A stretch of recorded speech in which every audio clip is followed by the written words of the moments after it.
Bienvenidas y bienvenidos a una sesión más de Aprende en Casa, la estrategia que la Secretaría de Educación Pública ha diseñado para que continúen con su aprendizaje en este periodo de contingencia. Soy el maestro Cruz Barba Cristian Edgar, de la asignatura Historia, y me da gusto estar con ustedes aprendiendo sobre nuestro pasado. Antes de comenzar, es necesario recordar la importancia de lavarse continuamente las manos, mantener la sana distancia, no tocarse el rostro y realizar el estornudo de etiqueta, lo cual nos ayudará a reducir los riesgos y nos brindará la oportunidad de encontrarnos nuevamente en nuestras aulas. En la sesión del día de hoy abordaremos el tema de costumbres y vida cotidiana, en el cual conoceremos algunos aspectos de la vida diaria de los habitantes de Nueva España. Por esta razón, el propósito de la sesión será el de reconocer diferentes prácticas culturales de la sociedad novohispana, costumbres de convivencia social de la época. Pero antes de iniciar con nuestro tema, les recomendamos que es importante que participen en las actividades planteadas a lo largo de la sesión. También les invitamos a tener cerca su libro de texto, cuaderno u hojas blancas y lápiz o bolígrafo para registrar las ideas principales, así como dudas y reflexiones para que posteriormente puedan compartir sus avances con su familia. Si ya están listas y listos, ¡comenzamos! Relacionado con el tema de hoy en nuestra sección Leer para reconocernos, haremos la lectura del texto del vestido y traje de los indios e indias de la provincia del Santo Evangelio, del fraile franciscano Antonio de Ciudad Real, quien vivió en Nueva España de finales del siglo X y VI y principios del X y VII, y escribió la obra Tratado curioso y docto de las grandezas de la Nueva España, el cual fue editado por la UNAM en 1993. El texto ha sido parcialmente modificado para su mayor comprensión y dice así: del vestido y traje de los indios e indias de la provincia del Santo Evangelio de México. Los indios de aquella provincia y casi de las demás de la Nueva España andan comúnmente descalzos, de pie y pierna. Los que traen calzados los pies usan de sandalias como las de los frailes de nuestro Padre San Francisco, a las cuales llaman cacles, porque son como los cacles que ellos usaban en su antigüedad, y ahora muchos de ellos usan. Calzan calzones largos y visten camisa como españoles, y traen por capa una manta larga de algodón, añudada por encima del hombro, a manera de los mantos que usan las gitanas de Castilla, pero muy labrada del hilo de colores y aún de seda, con flecos de lo mismo. Cada uno según es más o menos curioso y tiene más o menos posibles. También trae sombreros como los españoles. Y este es el vestido y traje ordinario de los indios, aunque ya muchos traen jubones, otros chaquetas y casacas, otros usan calzones de paño y capas de lo mismo, otros calzan zapatos y aún botas, y algunos traen del todo el vestido español. El vestido de las indias es un rebozo largo, blanco, con que cubren la cabeza, la cual les sirve de manto. Unas la traen más larga que otras, pero en lo de México a ninguna llega hasta el suelo. Por camisa traen unos que llaman huipiles, hechos de algodón, labrados curiosamente como las mantas de los indios y con más curiosidad, y por lo menos llegan a la rodilla. En lugar de falda larga, usada en Castilla, traen unas que llaman naguas, que son como faldellines, hechas también de algodón, más y menos curiosas, las cuales llegan de ordinario hasta el pie. Todas las indias, si no son cual y cual, andan descalzas de pie y de pierna, y no traen más vestido del referido. De los indios de Nueva España, los más curiosos y políticos son los mexicanos, así en el vestido como en el aseo de sus casas, y trato y conversación. Las demás naciones no son tanto, y los más rústicos y toscos son los otomíes y populocas. Hay entre ellos, especial entre los mexicanos, oficiales de todos los oficios, y mercaderes y tratantes gruesos. Y los unos y los otros son particularmente aficionados y devotos de nuestro estado, y frailes, a los cuales tienen grandísimo respeto y reverencia, y les son muy obedientes y hacen muchas limosnas, así a ellos como a sus conventos e iglesias. Hasta aquí la lectura.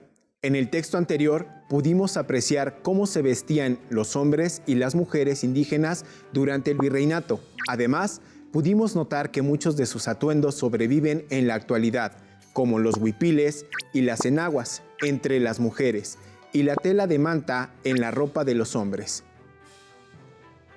Como ven, la vestimenta forma parte del estudio de la vida cotidiana, el cual se concentra en este y otros temas como las costumbres, alimentación, oficios, fiestas, tradiciones de una sociedad determinada. ¿Existirán algunos elementos de la vida cotidiana de Nueva España que sobrevivan hasta nuestros días? Descubrámoslo. Hablar de la vida cotidiana de la Nueva España es hablar no solo de las clases sociales novohispanas, sino también de cómo vivían, qué comían, dónde vivían y qué costumbres llevaban a cabo día a día, a lo largo del año. De esta manera, el análisis de esta sesión se centrará en esos aspectos de los novohispanos. Solo recordemos una vez más la clasificación social que existía en Nueva España, mediante la pirámide social como referente de las clases privilegiadas y no privilegiadas. Recuerden que las clases privilegiadas la conformaban los peninsulares, quienes detentaban los cargos políticos y administrativos más importantes de Nueva España. Cabe aclarar que no todos los españoles eran privilegiados, pues algunos vivían en la pobreza junto al resto de la sociedad. En el segundo peldaño de la pirámide se encontraban los hijos de españoles nacidos en América, es decir, los criollos, quienes no tenían acceso a puestos importantes de gobierno, pero sí tenían ciertos privilegios económicos, así como acceso a la educación. En contraste, las clases no privilegiadas estaban conformadas por los demás grupos de la pirámide social y sus descendientes, comenzando con los españoles y criollos pobres, los mestizos, los indígenas y los esclavos africanos. ¿Cómo se organizaban las familias en la Nueva España? Las familias en las clases privilegiadas en la Nueva España eran patriarcales, es decir, tomando en cuenta la línea paterna. Generalmente, los matrimonios eran concertados entre los padres de los novios, los cuales hacían alianzas para procurar sus privilegios y asegurar su condición de nobles. Así, las mujeres recibían una dote al casarse, consistente en bienes y en algunos casos títulos nobiliarios. Los hijos de estos matrimonios privilegiaban sobre todo al hijo mayor varón, quien en la mayoría de los casos heredaba parte del patrimonio de sus padres. Este privilegio del hijo mayor se denominaba mayorazgo. Los demás hijos siguientes al primogénito se dedicaban entonces a formar parte del clero, por lo que terminaban como sacerdotes o monjas, en el caso de las mujeres. Por su parte, las familias de las clases no privilegiadas eran también patriarcales, en donde regularmente los miembros se dedicaban a un oficio que compartían y enseñaban a sus hijos. Cabe señalar que en aquella época los índices de mortandad infantil eran muy altos y eran pocos los niños que llegaban a la edad adulta. Además, hasta finales del siglo X y VIII, la educación estaba en manos del clero y los conocimientos que se adquirían estaban relacionados con las prácticas religiosas como los rezos y las procesiones. Las familias de la Nueva España, dependiendo de su clase social, podían vivir en las ciudades o en el campo. Las clases privilegiadas vivían en palacios, los cuales tenían grandes espacios y numerosas habitaciones, y se localizaban mayoritariamente en los centros de las ciudades. Hasta el siglo XVIII, el centro de la Ciudad de México fue nombrado por diversos viajeros como la ciudad de los palacios. Recuerden que los novohispanos eran sumamente religiosos, por lo que en algunas casas los matrimonios acostumbraban a dormir en habitaciones separadas. La educación que recibían los niños en su primera infancia era privada, por lo cual era habitual que los maestros fueran a las casas para instruirlos en las primeras letras. Las mujeres, por su parte, eran educadas para el matrimonio y servir a la familia. Las clases no privilegiadas vivían en los alrededores de las ciudades, en vecindades donde había escasez de agua, por lo que existía el aguador, persona encargada de distribuir agua de las fuentes a las casas. En esas vecindades, los mestizos y demás castas ejercían sus oficios como zapateros, carniceros, sastres, pequeños comerciantes, entre otros. Todos ellos trabajaban en grupos generalmente del mismo oficio, llamados gremios. Es por ello que se dice que la sociedad novohispana era corporativa, pues no había persona que no trabajara en un grupo. Los indígenas vivían en los llamados pueblos de indios, en donde pudieron conservar algunas de sus tradiciones y costumbres, que se mezclaron con el catolicismo. Estos pueblos de indios eran comunidades rurales, en su mayoría, donde los indígenas eran campesinos y vivían en jacales. También algunos de ellos vivían en las orillas de las ciudades, donde trabajaban en oficios como albañiles o en obrajes, los cuales eran talleres textiles. Los africanos vivían como esclavos en las casas de los peninsulares y los que podían adquirir su libertad vivían en las costas y en las sierras en comunidades llamadas palenques. En la actualidad existen comunidades afrodescendientes de estas poblaciones, sobre todo en Veracruz, Oaxaca y Guerrero. Los invitamos a ver y escuchar el siguiente video sobre la moda en Nueva España. Querido diario, escuché a mi padre decir que la importancia de la vestimenta y la moda radica en que son el espejo de un pueblo, de una sociedad, de un grupo. A partir de hoy, me voy a fijar más en cómo viste la gente que encuentra en la calle. Mi madre comentaba que la llegada de los virreyes a América procedentes de Europa era una oportunidad para conocer alguna de las últimas tendencias de la moda europea. En la Nueva España, la vestimenta tiene elementos de origen europeo, indígena y asiático. Hoy tuve la oportunidad de observar en la tienda de mis padres las prendas que se diseñan para una fiesta de nobles españoles. Para las mujeres, se hicieron vestidos bordados con hilos de plata y oro en seda. Cada uno va acompañado de tela de quimón, que es un algodón muy fino. Utilizan paliacates y rebozos, joyas de oro, diamantes y rubíes, además de collares y relojes colgados como adornos en los vestidos. Usan zapatillas de tacón con tapapiés de brocado. La vestimenta de la nobleza conjunta elementos europeos como son panas, terciopelos, botones y hebillas. De América utilizan joyas como las esmeraldas y perlas del Mar de Cortés. Para el vestuario masculino se elaboran casacas decoradas a base de galones tejidos con hilos de seda o plata, con llamativos bordados, calzón hasta la rodilla, chupa o chaleco bordado, camisa blanca, puños con volantes, corbatín y corbata, medias de seda y zapatos de tacón con hebilla. En la cabeza llevan una peluca acompañada de un sombrero de 3 picos, sin olvidar los guantes y el capote. Mi padre nos explicó que la moda de las pelucas y el corsé de estilo rococó en la nobleza ya no se sigue. Después de la Revolución Francesa de 1789, se adoptó el estilo neoclásico. Hoy me di cuenta de que los burócratas y los pequeños comerciantes intentan imitar la forma de vestir de los nobles españoles y los criollos, pero usan telas y adornos diferentes o de menor calidad. Al parecer, existe una tendencia, por parte de estos grupos, por la llamada apariencia. Aunque no tienen una vestimenta tan costosa, tratan de imitarla a sus posibilidades. En los talleres observé que los artesanos portan pantalones y camisas de telas comunes, acompañados de sombreros de paja o paliacates. En un recorrido me percaté que los hombres indígenas usan el llamado calzón de manta, un pedazo de túnica amarrado a la cintura acompañado de una camisa y calzan guaraches, aunque también algunos andan descalzos.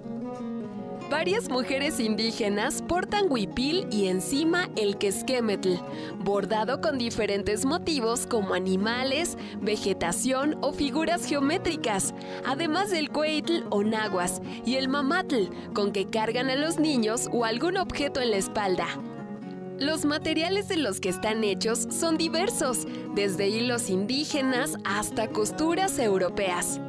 El huipil y el quesquémetl también eran usados por las nobles españolas, eso sí, de lana o seda, con encajes y variedad de cuentas. Otra prenda que también se usa en distintos estratos sociales es el rebozo, en manta de algodón, seda o lana de colores. Esta prenda posiblemente tiene un origen indígena, español o de Oriente. Ahora que lo pienso, parece que la ropa y los accesorios no solo sirven para cubrir las necesidades de vestirse o de andar cómodo, sino que también forman parte de una división social. De alguna manera creo que la vestimenta novohispana y la forma en que se porta dan pertenencia a las personas que la usan, pero también muestran una nueva relación con el cuerpo, reflejan jerarquía, estatus e identidad. Cada prenda significa algo, así como los comportamientos, gestos, actitudes y posturas corporales. En este sentido, sospecho que la moda significa más que un simple modelo de vestimenta, ya que atrapa las miradas, destaca la apariencia y brinda identidad a cada grupo social. Como pudimos observar y escuchar en el video, la sociedad novohispana seguía cierto código de vestimenta, dependiendo de la clase social y el sexo. Una de las fuentes históricas para conocer el modo de vestir de la sociedad novohispana son los cuadros de castas, los cuales suelen incluir el entorno en que vivían las comunidades, así como sus oficios. Sin duda, estos cuadros nos brindan información sobre la vida cotidiana de Nueva España. Veamos algunos ejemplos. En este cuadro observamos a un español y una mujer indígena, de los cuales, según los novohispanos, nacían los mestizos. Observamos que el hombre porta casaca de color blanco, pantalón negro, medias de seda, zapatos con hebilla, espada, ropera o tizona y el sombrero de 3 picos, llamado tricornio. Algo a destacar en esta imagen es que a los niños se les acostumbraba a vestir como adultos, pequeños, por lo que prácticamente porta el conjunto de su padre en color café claro. La mujer porta enaguas y un huipil casi transparente, los cuales se ven ricamente tejidos. En su cabeza lleva un paño. En este otro cuadro podemos ver a una familia de sastres, los cuales son afrodescendientes. El oficio familiar permitía a los miembros de esta clase no privilegiada el imitar la moda propia de los españoles. Recuerden que la vestimenta en aquella época representaba cierto estatus, por lo que el vestir a la manera de los españoles se consideraba de buen gusto. Finalmente, en este cuadro observamos la familia de un indígena mecapalero, cargador, el cual viste con calzón de manta y camisa y va descalzo. En el caso del primer cuadro, el infante viste a la manera de su padre, la mujer viste huipil, enaguas y rebozo, y como el resto de su familia va también descalza. La alimentación entre los miembros de las clases privilegiadas consistía en el consumo de platillos elaborados por la servidumbre, en las típicas cocinas novohispanas. En las mañanas se acostumbraba a tomar chocolate o atole con pan. En el almuerzo se comía algún guiso de pollo, res o cerdo, acompañado con frijoles. En la comida se iniciaba con un caldo o fideo, para entrar al plato fuerte, acompañado de arroz o frijoles, y finalizar con el postre, consistente en alguna fruta. A las 6 de la tarde se consumía chocolate con pan y se cenaba un plato fuerte. La clase trabajadora acostumbraba comer en puestos callejeros. También colocaban un fogón en el patio de las vecindades, por lo que no contaban formalmente con cocina dentro de sus viviendas. Los alimentos que consumían consistían en platillos derivados del maíz, como tamales, tlacoyos, quesadillas, etc. El consumo de carne de res era accesible. También consumían el pulque. Pero, ¿cuáles eran las actividades que realizaban los novohispanos en su día a día? Por un lado, los hombres, pertenecientes a las clases privilegiadas, se ocupaban de gobernar y dirigir los negocios regios como privados, es decir, se encargaban de la administración del virreinato y de la iglesia, a nombre de la corona española, y aprovechaban su posición para fomentar sus negocios particulares que invariablemente estaban relacionados con la producción de materias primas como la agricultura, la ganadería y la minería. Por su parte, las clases no privilegiadas ejercían oficios manuales que hasta mediados del siglo X y VIII eran considerados deshonrosos por las autoridades, ya que rebajaban la condición de nobleza. Así, los zapateros, herreros, carpinteros, albañiles y demás oficios eran considerados viles y propios para los estratos bajos. Como hemos visto hasta el momento, la vida privada de los novohispanos se concentraba en sus familias, hogares, vestimenta, oficios y alimentación. Pero, ¿cuáles eran sus principales costumbres? Para ello, es necesario recalcar que la religión católica influyó en muchos aspectos de la vida cotidiana, por lo que en las costumbres de los novohispanos también estuvo presente. Así, el espacio público por excelencia donde se daba la convivencia entre los miembros de la sociedad novohispana eran las plazas públicas, y en ellas las iglesias o catedrales. De esta manera, el ir a misa entre los novohispanos era fundamental, así como el realizar obras de caridad hacia los mendigos y enfermos y otorgar el diezmo a la iglesia.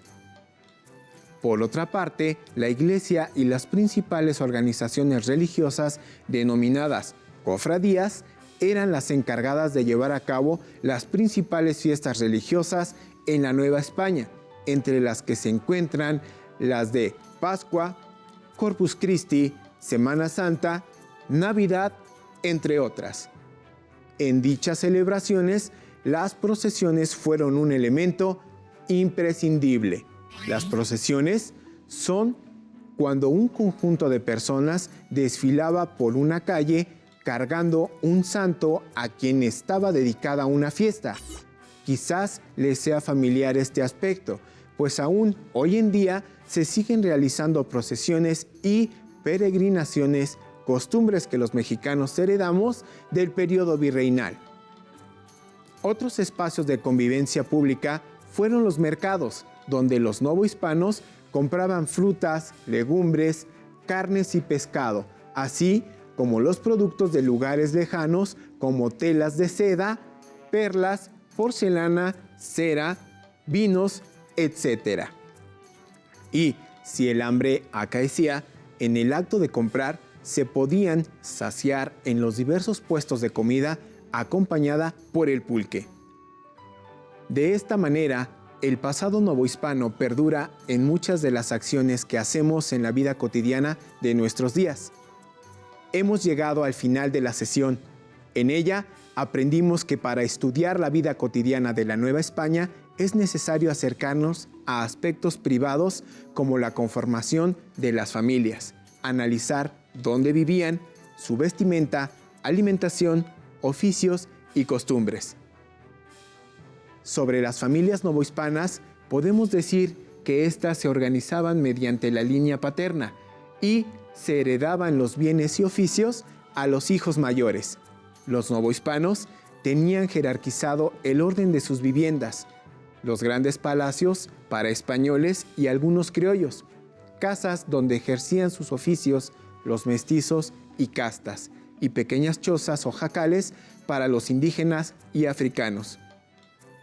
Aprendimos que la vestimenta marcaba condiciones sociales y de estatus, siendo la moda europea la de mayor prestigio.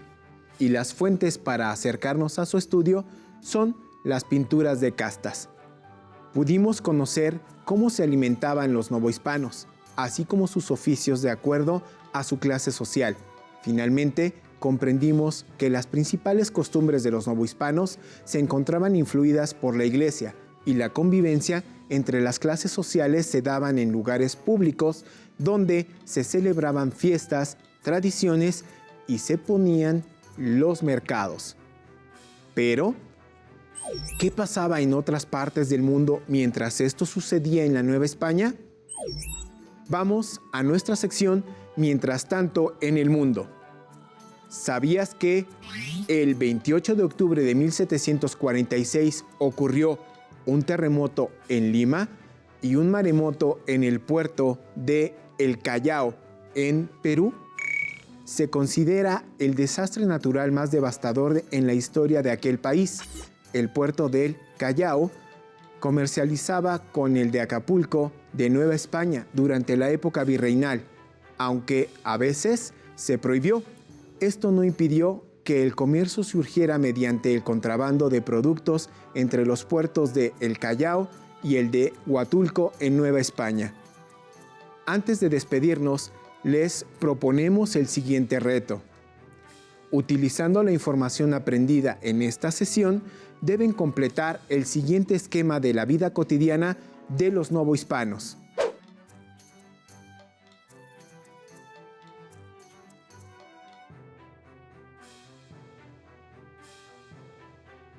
Listo, terminamos, pero aún nos queda mucho por explorar y descubrir, así que nos vemos pronto, aquí, en Aprende en Casa.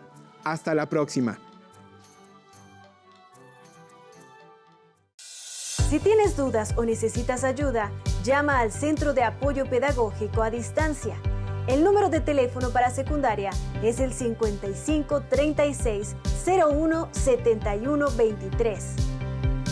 Si requieres consultar los libros de texto en versión digital, recuerda que los puedes encontrar en la página conalitec.cep.gov.mx.